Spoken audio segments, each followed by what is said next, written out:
Hi there and welcome back to another episode of my Beginner Gardener series. Today I'm going to be taking you through everything you need to know to grow a garden in containers. So in this video I'm going to take you through important information you need to know to be successful to grow in containers and the pros and cons of container gardening. So the thing that I love about container gardening is that anybody can do it. You can do it on a balcony, on a driveway, or even in the middle of your other gardens. It makes it a lot more accessible for anyone and everybody to get into growing their own food. Not only does it make it accessible for everybody, but you can even make your containers decorative and you can grow salad mixes on your outdoor patio table to give some decor and also some food. I'm going to cover 3 important factors about container gardening that I think is important for you to know. The first is that the size of your container matters. So you can't get a container that is only a few liters in size and grow a tomato in it. It's really important to make sure that the size of your container matches the size of the plant that you're growing. The second is that you will need to fertilize your containers, so be prepared to do that by getting a nice quality fertilizer. Because your plants are growing in a restricted space and don't have access to all the same nutrients that in-ground has, you do want to make sure that you're feeding your plants so they don't run out of nutrients from the start to the end of the season. The last thing is you want to understand the difference between function versus aesthetic. So there's a lot of beautiful pots that exist out there made of ceramic, and they're colored in deep blues and greens and all these other fun colors. And so you can build a really beautiful container garden by pairing different sizes of these colored pots together. But you can also choose function, which is a pot that has handles on it. So it really depends on what you're looking for. The nice ceramic pots tend to be more expensive and they're really heavy. So if you do need to move them around, you have to consider that versus a fabric pot, or to a degree plastic pots are a lot easier to move around. If they have handles on them, once they have soil and a plant and potentially wet soil in them, they get really heavy. So having the handles on your pots is really helpful for moving them around.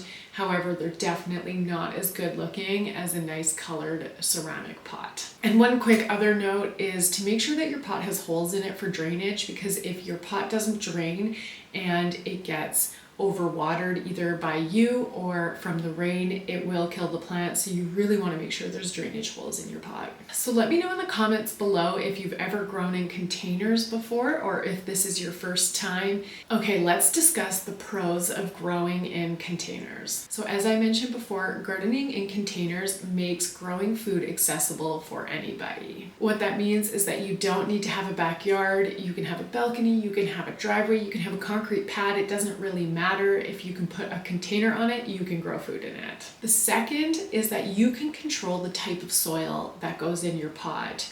So unlike growing in ground where you get what you've been handed, you can choose what type of soil goes into your pot, so you can make sure that your vegetables have the highest quality soil available to them to make you delicious food.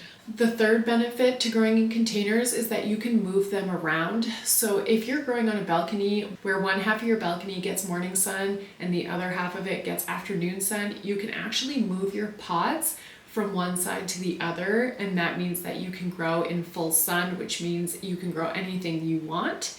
So being able to move them around expands what you can grow. And if you have a windstorm coming through or a massive torrential downpour coming, you're able to move your pots inside or under shelter to protect them from any type of storm damage that might happen. So it makes it a lot easier to grow your food without any damage from the environment. So this one is for those who grow in ground or raised beds, is that containers actually expand how much you can grow.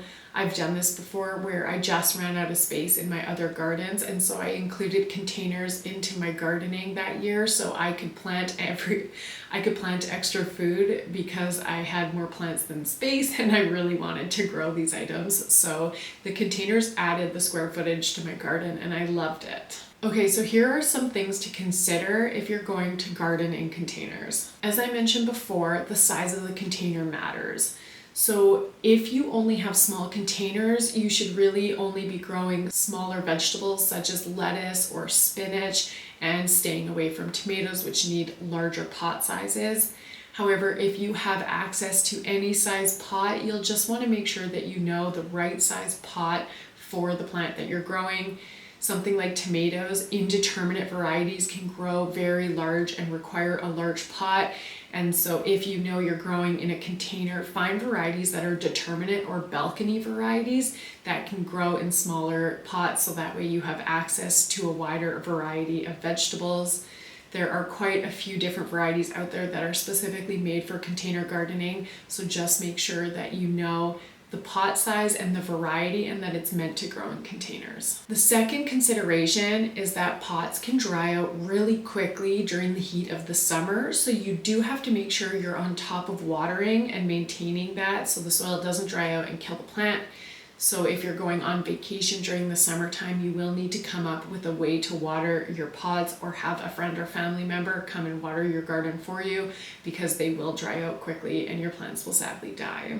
The alternative to that is, if we have a really wet summer and a wet growing season, is that your plants can drown. So you do want to make sure that you have really good drainage in your pots, or that you can cover them up or move them indoors. If it's continuously raining, you don't want to drown your pots or your plants. So another consideration is that your pots should be moved indoors in the winter time, especially if you're using ceramic pots. If you leave the soil in your pots outdoors, the soil will freeze and it's going to crack those pots, or it might even peel the glaze off of them. So you do want to make sure that whatever type of pot you buy, you understand how to care for it in the winter and you have space to bring it indoors, because you don't want to leave it out to crack and break. If you're planning on growing perennial plants such as rhubarb, make sure you understand what zone it can grow to, because the soil in the pots, and therefore the roots, will be much colder if you leave it out all winter than it would if you were growing in the ground.